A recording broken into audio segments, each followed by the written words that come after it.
So we are here in San Bernardino, Paraguay right now. We're meeting with Dr. Chris Barrios, a general surgeon from UC Irvine Medical Center in California. Dr. Barrios, you just completed a medical mission with IMAHelps at the National Hospital in Itagua, Paraguay. How did the mission go, and what do you think you need in terms of supplies for the next mission? Actually, I thought this was one of our most successful missions. We actually got the most cases done of any mission that I've ever been with over the last 7 years.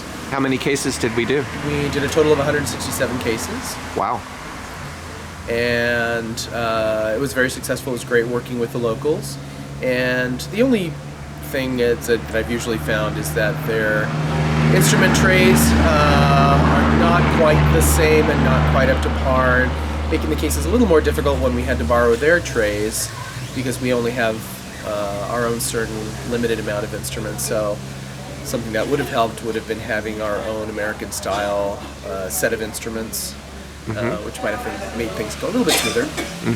Is it that the instrument trays that they have available here don't have all of the instruments that you need for certain surgeries? They don't have all of the instruments. They don't have certain instruments that are better for particular types of cases, and their trays are often kind of hodgepodge, where one tray may have one thing and another tray may have another thing, so it's not consistent. I see. So sometimes you're surprised during the course of a surgery to find that you don't have all of the instrumentation you need? Correct.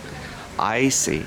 So this is a gap that a company or companies could fill if they wanted to contribute to IMAHelps? Yeah, that would actually be really helpful, especially from a surgeon's perspective, to have the same thing every time and knowing that you're going to have what you asked for.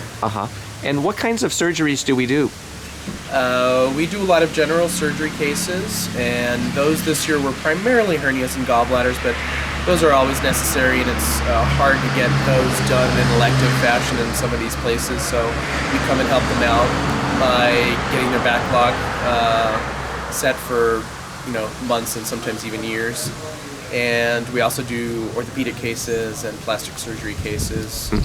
From a general surgery standpoint, are there any particularly difficult cases that we take on when we're down in places like this?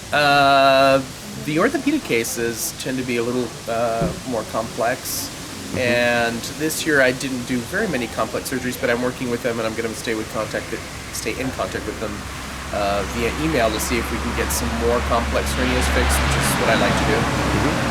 Very good. Thank you very much.